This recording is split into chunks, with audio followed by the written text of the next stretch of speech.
Stamp number, name, address, salary, ये सारे column TB employ model में है, टेबल में। और टी नेम डिपार्टमेंट टेबल से आएगा। टीएसजी नेम कहां से आएगा? डेजिग्नेशन।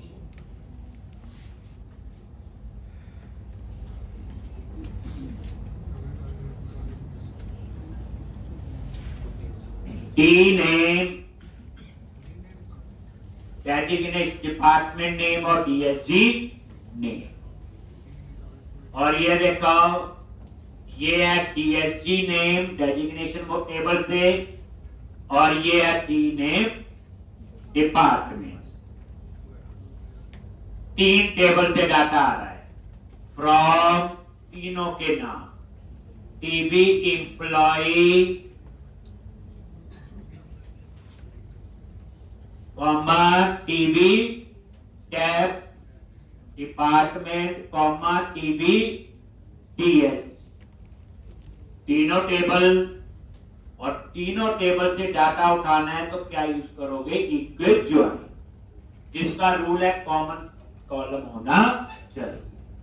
तो एम्प्लॉय में ईटीएनओ है, टैप में क्या है? टीएनओ, एंड ईटीएसजी कोड, और यहां पे डीएसजी कोड।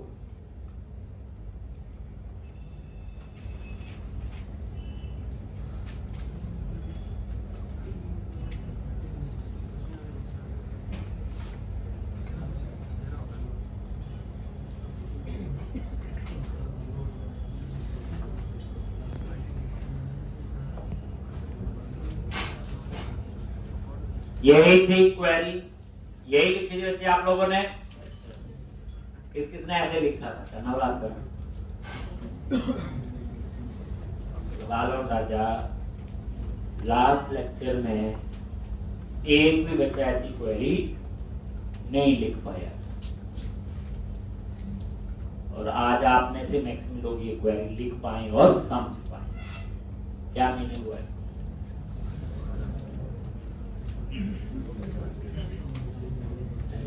क्या मीनिंग बचा बताओ। तो बेसिकली क्या था, मेरा ये मानना है कि बच्चों में कमी नहीं होती, उनका काम तो बेचारों का पढ़ना ही है, तो घर का काम पूरी करना है। उनको सिर्फ वो सही चीज बताई है, वो पढ़ लेंगे। पढ़ा तो ये डाटाबेस आपने पहले भी है, आपको सिर्फ कोई बता दे। अब पिछले लेक्चर तक दिल्ली दूर, आज मैंने 12 लोगों को पहुंचाई नहीं है, बाकी आगे काम करेंगे तो और। अब 4 टेबल हैं, चाहे 400 टेबल, लिख लो क्वेरी। एंट्री टेबल पकड़ो और डाटाबेस नॉर्मलाइज होगा, अपने आप ही वो वहां पहुंचा देगा जो आपको चाहिए। एक कोई मुश्किल चीज थोड़ी है, और इसके बिना हम काम नहीं कर सकते। जब डाटा डिस्प्ले करवाना, टेबल से डाटा नहीं फेच करना आएगा, क्वेरी नहीं लिखने आई, तो क्या फायदा बूटस्ट्रैप का वो एचटीएमएल का टेबल बनाना है या जावास्क्रिप्ट मैथ पढ़ना है। चलो, कई बार हम बच्चे यहाँ टेबल नेम के ना अलायंस दे देते हैं, जैसे टीबी एम्प्लॉय अलायंस दे दिया इसका ए, टीबी डैप स्पेस देके इसका बी, और इसका दे दिया सी। इनको हम कहते हैं टेबल अलायंस। ठीक, ये देखो, ये दे दिए। अब ये जो टेबल अलायंस का मतलब होता है टेबल का शॉर्ट नेम, जैसे हमारा घर का नाम रख देते हैं, वही सेम। ठीक, तो ये ए दे दिया एम्प्लॉय के लिए, बी दे दिया इसके लिए, सी। और यहां पे ईडीएनओ कौन से टेबल से आ रहा है? TB employ. नहीं तो मुझे टीबी एम्प्लॉय लिखना पड़ेगा, अब उसकी जगह लिखूंगा ए डॉट। टीएनओ कहां से आ रहा है? डिपार्टमेंट, टेबल का नाम है B. Designate EDSG code employ से तो A dot DSG code designation तो क्या लिखोगे C डॉट।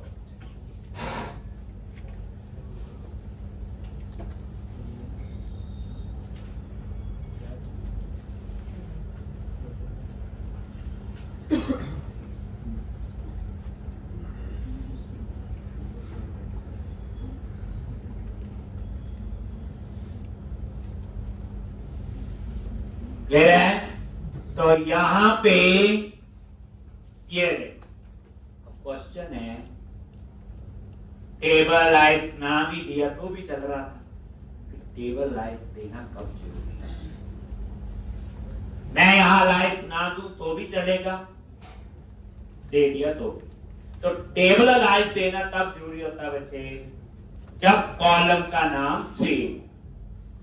जैसे मान लो आपके केस में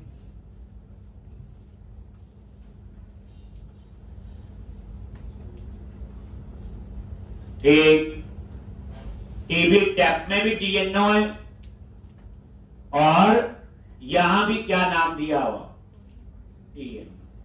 अब बताओ कैसे पता चलेगा एम्प्लॉय का DNO या टैप का? तो उस केस में आपने क्या करना, table alias. A dot DNO का मतलब हो गया एम्प्लॉय का और B डॉट DNO का मतलब हो गया डिपार्टमेंट का, बस इतना है। तो जब आपके कॉलम के name same on multiple table में तब टेबल का अलाइज देना जरूरी है। जैसे D नेम है, ये डुप्लीकेट है ही, ये दूसरे टेबल में है नहीं, तो ना लिखो आप B यहां पे, चलेगा। तो अलाइज देने बच्चे तब जरूरी होते जब कॉलम का नाम सेम हो, फालतू में अलाइज देने का क्या फायदा नहीं। क्लियर है जी? तो ये मैंने दो एग्जांपल डाटाबेस बनवाए, इसमें सिर्फ बताया master table, transaction table, foreign की और ज्वाइन। और किसी भी प्रोजेक्ट में ये चीज 80% यूज हो, ये चीज इतनी बता दी। एक अब असली कहानी समझ आएगी। अब एक नया प्रोजेक्ट बनाएंगे और वहां हम 3 टेबल को पहले यूज करेंगे इस क्वेश्चन में, डिपार्टमेंट, डेजिग्नेशन और एम्प्लॉय। कैसे फॉर्म की बनाएंगे, अब फॉर्म की क्या होती, क्यों बनाते हैं, वो आपको मैंने बता दिया था। ठीक, तो अब आपको जो थोड़ा सा डाउट है कि बनाया क्यों ऐसा, वो आपका वेरीफाई हो जाए। अब आप कोई बच्चा भी डाटाबेस नहीं समझ पाए तो जो मैं क्वेश्चन करवाने जा रहा हूं तो उसके लिए कोई फायदा ही नहीं। तो अब आपको पता चल गया कि डाटाबेस भी जरूरी है, जरूरी नहीं बहुत जरूरी है, और ये कॉमन होता है। मैंने यहां ये थोड़ी बताया ऑरेकल का है, टेबल तो ही बनने ना, चाहे माइस्क्ल में बनाओ, चाहे ऑरेकल में बनाओ, चाहे माइक्रोस्को सर्वर में, वहां भी फॉर्म की, वहां भी प्राइमरी की, वहां भी ज्वाइंट, वहां भी सब कुछ सेम होता है। अब आप एक नया प्रोजेक्ट बनाओ, क्रिएट न्यू प्रोजेक्ट। अब इसमें 90% चीजें पुरानी, वैलिडेशन का भी ध्यान रखेंगे, हम लेआउट भी अप्लाई करेंगे, ठीक, बाकी वही सारी HTML वगैरह लिखेंगे। तो ASP.NET वेब एप्लीकेशन वही सेम .NET फ्रेमवर्क। इसके बाद एक क्वेश्चन और करवाना है MPC में, फिर हम आगे नया पढ़ेंगे। Web application 17 underscore M tab TSG underscore code first underscore 1020। कोई आइडिया हो जाता है कहां सेव करना है। ब्राउज पे क्लिक किया, D ड्राइव में गए, ASP.NET MPC फोल्डर है, सेलेक्ट और क्रिएट। यहां पे MPC चूज किया, देन क्लिक ऑन क्रिएट।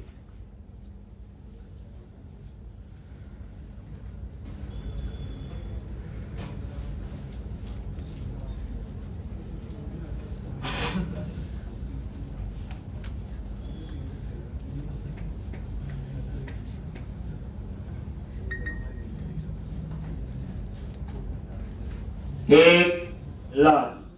तो सबसे पहले कोड फर्स्ट से डाटाबेस बनाना है, ठीक। तो क्या करेंगे, वेब कॉन्फिग में कनेक्शन। हम स्टेप्स को अपने आप ही आगे लिख सकते हैं, पहले बाद में कर लेंगे जब जरूरत होगी।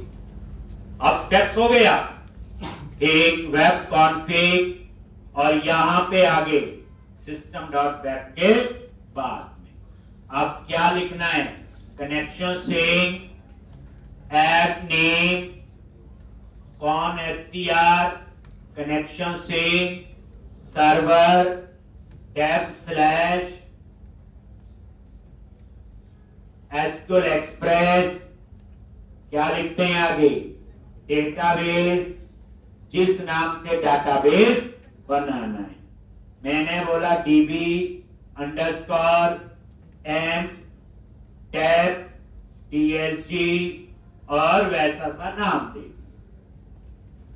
उसके बाद बोलो integrated security is equal to true, और उसके बाद प्रोवाइडर नेम, प्रोवाइडर नेम क्या आएगा, सिस्टम, मुझे नहीं याद आ रहा है,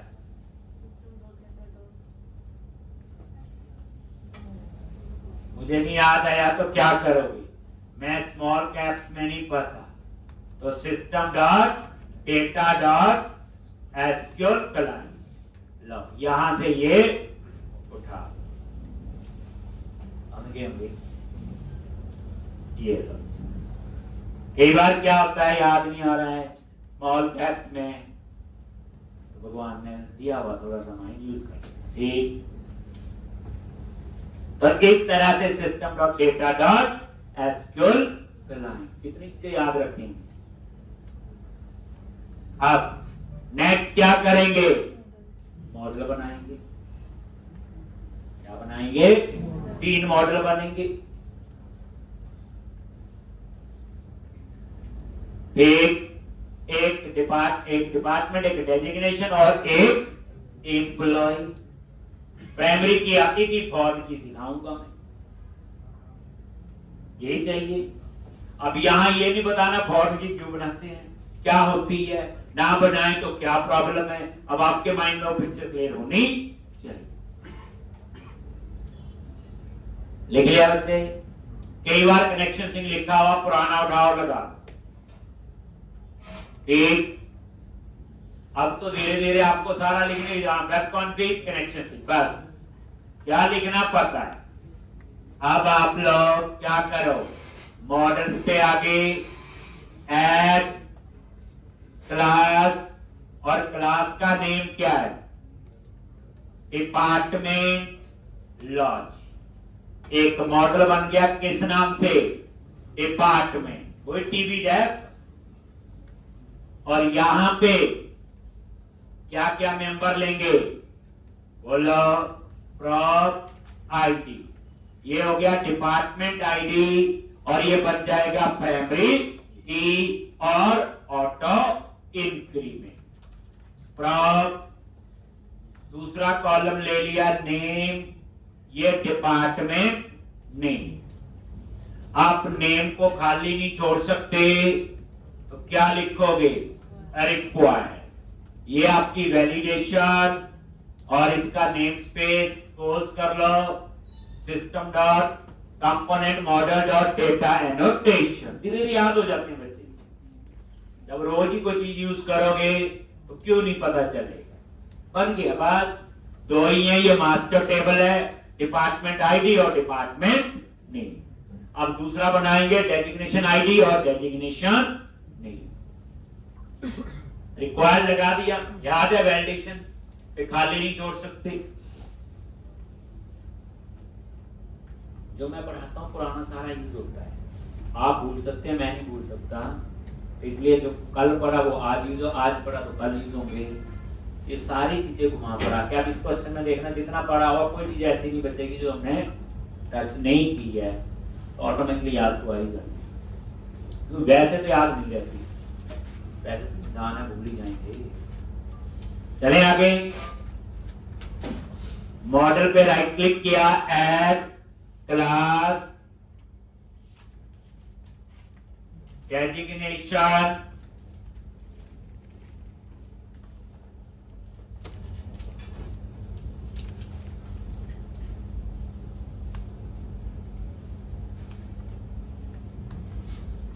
और यहां पे आईडी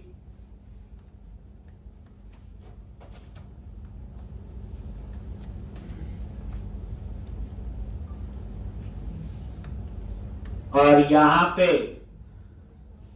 रिक्वायर्ड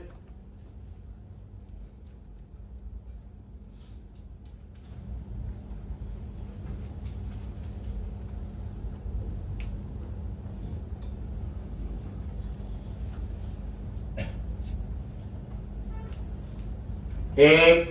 अब तीसरा टेबल बनाएंगे एम्प्लॉय।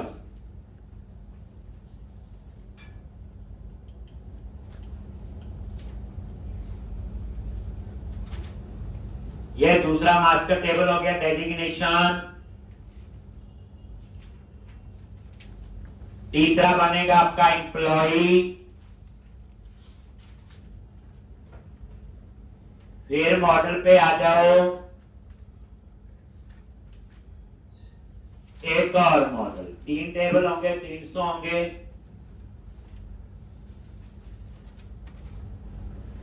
लिख लिया ये आईडी और नेम। एक और मॉडल, ऐड क्लास क्या नेम, एम्प्लॉय। ये लिख लिया, डिपार्टमेंट वाला लिख लिया सबने। डेजिग्नेशन और ये एम्प्लॉय। क्या चाहिए इसमें, एम्प्लॉय आईडी, एम्प्लॉय नेम, खाली नहीं छोड़ सकते। रिक्वायर, रिक्वायर के केस में नल अलाउ नहीं होता, यही होता है इसका मतलब। और उसके बाद एड्रेस, तो ये भी रिक्वायर्ड, स्ट्रिंग नेम एड्रेस। उसके बाद बोलो सैलरी। सैलरी के ऊपर रिक्वायर की जरूरत नहीं, क्योंकि रिक्वायर ही होता है, क्योंकि इसमें नल अलाउ होता ही नहीं। सैलरी की बाय इंटीजर की बाय डिफॉल्ट 0 होती है। एक यहां तक की कहानी में कोई खास चेंज नहीं। अब आपने डिपार्टमेंट आईडी फॉरेन की, वहां तो ईडीएनओ रखा था नेम, बट यहां थोड़ा अलग है। पहला रूल याद रखो, फॉरेन की का नाम क्या रखना है। एक जैसे ये डिपार्टमेंट मॉडल है, मॉडल का नेम और फिर उसके कॉलम का नेम, ऐसे। अगर इस कन्वेंशन को फॉलो करते हो, एक तो फॉर्म की लिखने की जरूरत नहीं पड़ती।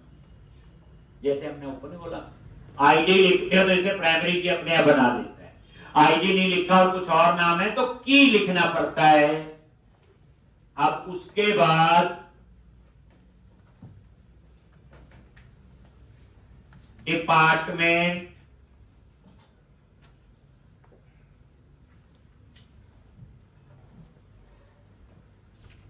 किसके साथ फॉर्म की बनेगी, तो ये नीचे ये डिपार्टमेंट क्लास, ये देखो एक्चुअल यही क्लास है, ऐसे। अब ये फॉर्म की बनी। अगर मान लो आपने इसका नाम डिपार्टमेंट आईडी नहीं, मर्जी से लिख दिया ईडी, और इसको फॉर्म की बनाना है, तो क्या करना पड़ेगा, यहाँ इसके नीचे इसके ऊपर फॉर्म की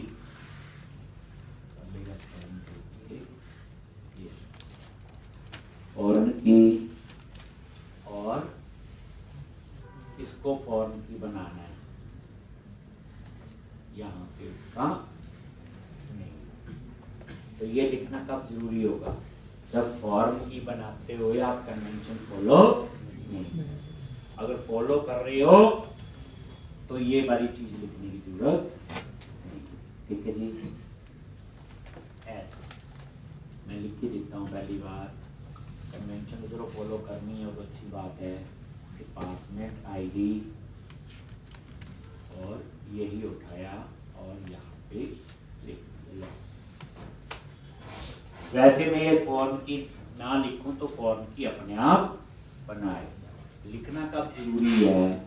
जब आपने इसकी कोई मर्जी का नाम दे दिया, मैंने ये नाम रखना है, तो उस केस में फॉर्म की ये लिखना ही बस। ये किसके साथ रेफरेंस है? ये कॉलम नहीं होता बच्चे टेबल में, ये रेफरेंस है। किस टेबल के साथ? डिपार्टमेंट के साथ। कौन सा कॉलम? Department ID. तो डिपार्टमेंट मॉडल नेम और आईडी। अब उसके बाद प्रॉप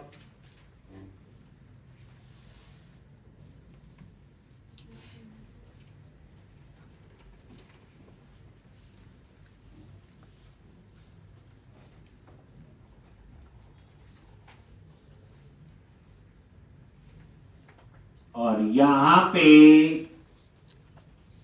डेजिग्नेशन आईडी किसके साथ? लॉज।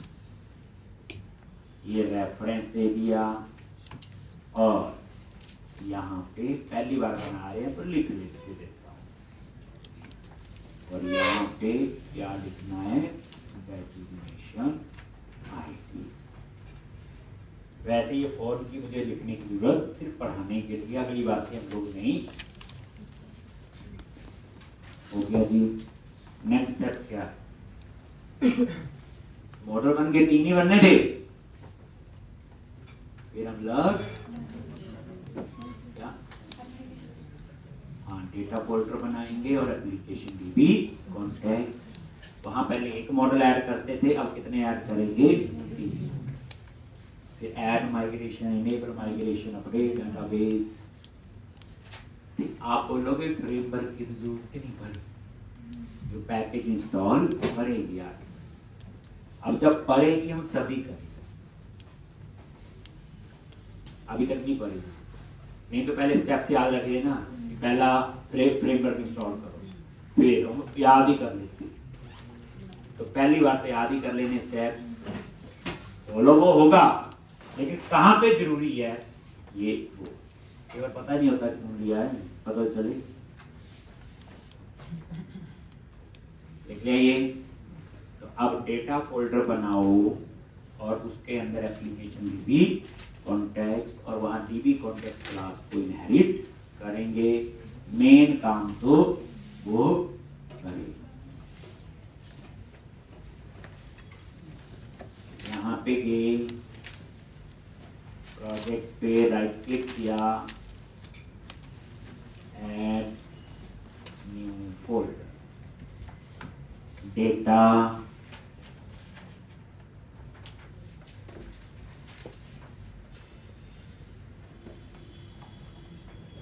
और यहाँ पे क्लास एप्लीकेशन डीबी कॉन्टेक्ट।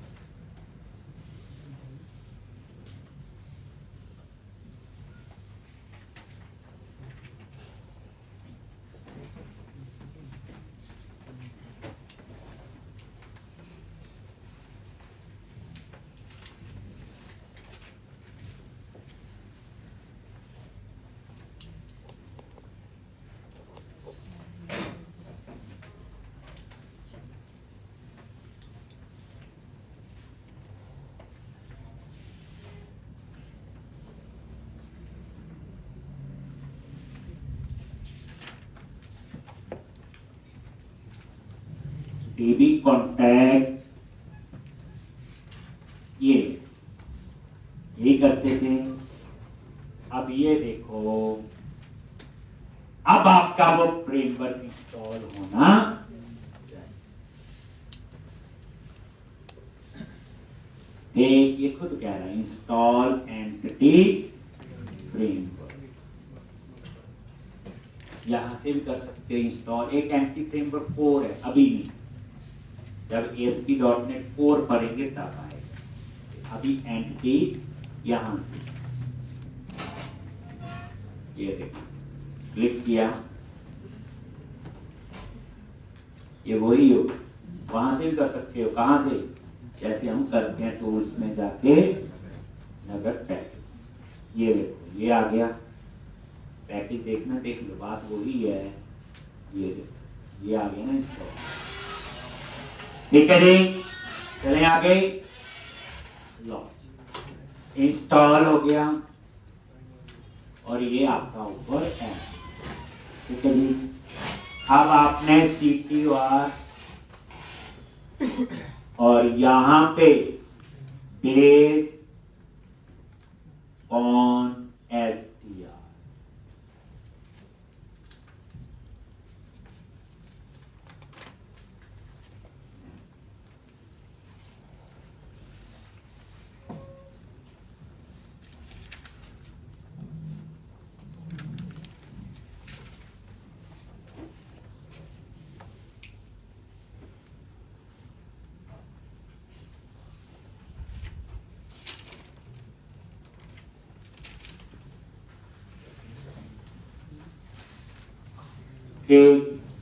और यहां पे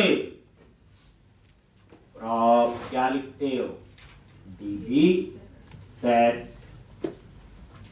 क्या लिखना है पहले? डिपार्टमेंट। और यहां पे इसका नेम स्पेस,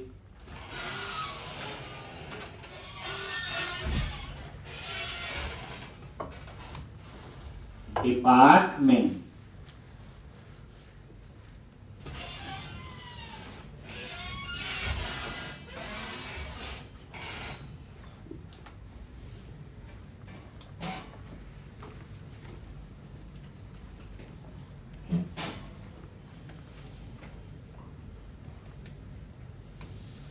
Designations,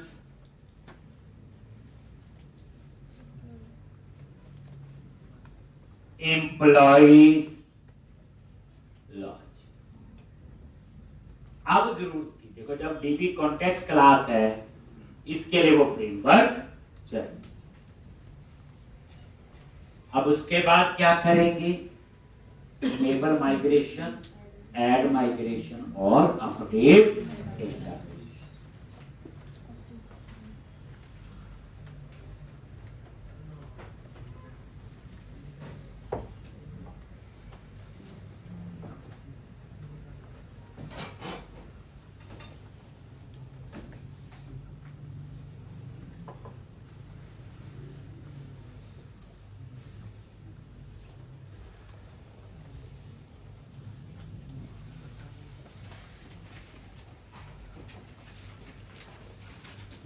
एक तो अब क्या करो? पैकेज मैनेजर कंसोल पे जाओ और माइग्रेशन इनेबल। बच्चे बता, आपको नोटबुक में भी कॉपी पेस्ट चलता है, कभी करके देखा आपने? आजकल पेन आते हैं, वो कॉपी करो पेस्ट कर देते हैं, लिखने की जरूरत नहीं पड़ती। जैसे आप कंट्रोल C करते हो, ढूंढना वो कौन से पेन है। लो, अब आप लोग क्या करोगे? टूल्स, पैकेज मैनेजर कंसोल, और यहां पे क्या लिखना है? Enable hyphen migration.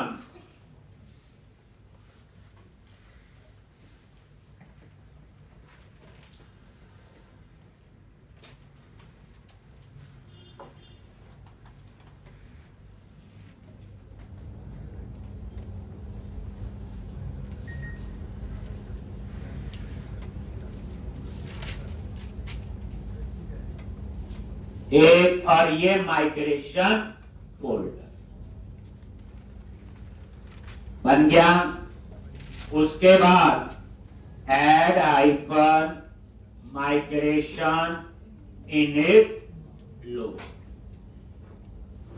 Add icon migration init load, और ये माइग्रेशन फोल्डर में एक फाइल बन जाए।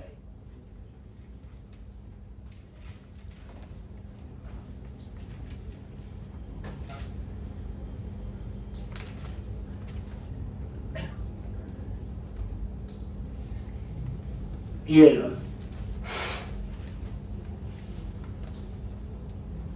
इनिट लोड, ये डिपार्टमेंट आईडी और नेम, ये देखो, और इसको आईडी को बना दिया प्राइमरी आपके सामने। और नल लेबल क्या आ रहा है? फॉल्स, क्योंकि रिक्वायर्ड लिखा।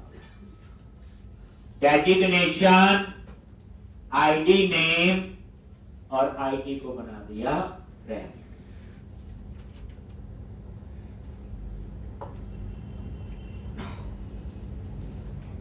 और table ID name address salary department और डेजिग्नेशन, आईडी को बना दिया प्राइमरी की। और ये देखो, ये आपने बना दिया फॉरेन, ये देखो,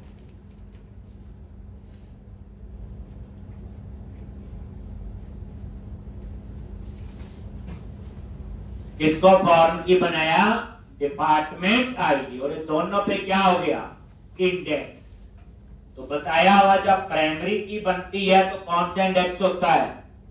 क्लस्टर, और बाकी जो होते हैं वो नॉन क्लस्टर, क्योंकि क्लस्टर इंडेक्स एक टेबल पे एक ही हो सकता है लिखवाया। तो ये देखो, ये दो फॉरेन की बन गई, नहीं बन गई? कौन सा model? Department, column department I. इसके आगे लिखा रहा है कास्केड डिलीट ट्रू, इसका मतलब क्या होगा?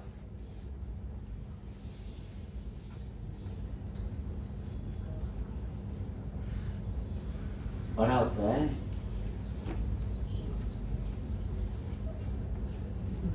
इसका मतलब होता है पेरेंट टेबल से डिलीट करो तो चाइल्ड से अपने आप डिलीट करता है। जैसे मान डिपार्टमेंट टेबल में एक डिपार्टमेंट है, अब एम्प्लॉय टेबल में उस डिपार्टमेंट में 5 एम्प्लॉय, तो डिपार्टमेंट टेबल से जब उस डिपार्टमेंट को डिलीट करते हो तो वो डिपार्टमेंट टेबल से तो डिलीट करेगा, एम्प्लॉय टेबल से भी उस डिपार्टमेंट के रिकॉर्ड डिलीट कर दे। तो कास्केड डिलीट ट्रू। अगर फॉल्स है तो वो पेरेंट टेबल में डिलीट ही नहीं करने देगा जब तक चाइल्ड में डाटा हो। कास्केड अपडेट भी होता है, कास्केड डिलीट भी होता है। ये मैं नहीं पढ़ा रहा हूं, ये सिंपल डाटाबेस के बेसिक कांसेप्ट्स में आता है। मान लो 10 डिपार्टमेंट है अकाउंट्स, उसमें 15 एम्प्लॉय हैं, तो एम्प्लॉय टेबल में 15 रिकॉर्ड होगी। अब आपको लगता है डिपार्टमेंट बंद करना है, तो डिपार्टमेंट टेबल से जब उस रिकॉर्ड को डिलीट करोगे तो वहां से डिलीट हो जाए और 15 रिकॉर्ड वहां से भी, एम्प्लॉय से भी। तो कास्केड डिलीट होगा तो ये काम हो जाएगा, ट्रू होगा। अगर फॉल्स होगा नहीं तो वो बोलेगा बेस का डाटा दूसरे टेबल में है, पहले उसको डिलीट करो तो आप इसको डिलीट कर सकते। ठीक, अब आप लास्ट में क्या कमांड लिखोगे? बोलो, अपडेट हाइपर डेटा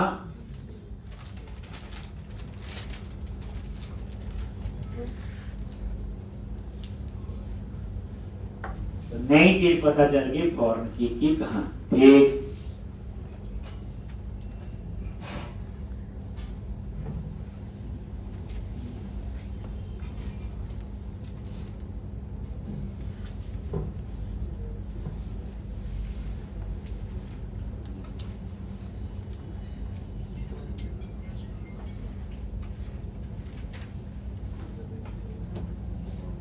तो अब ये सारा क्लोज कर दो और सर्वर एक्सप्लोरर में एक बार नजर मार। अब यहां पे देखो ये डाटाबेस बन गया होगा और इसमें 3 टेबल बन, ठीक।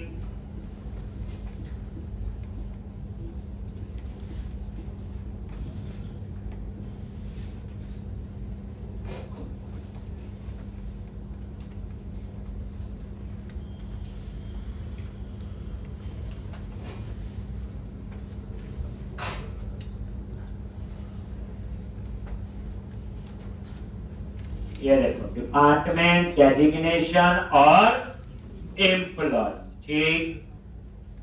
अब मैं चाहता हूं कि जो डिपार्टमेंट और डेजिग्नेशन है मैं पहले ही कुछ एंटर कर देता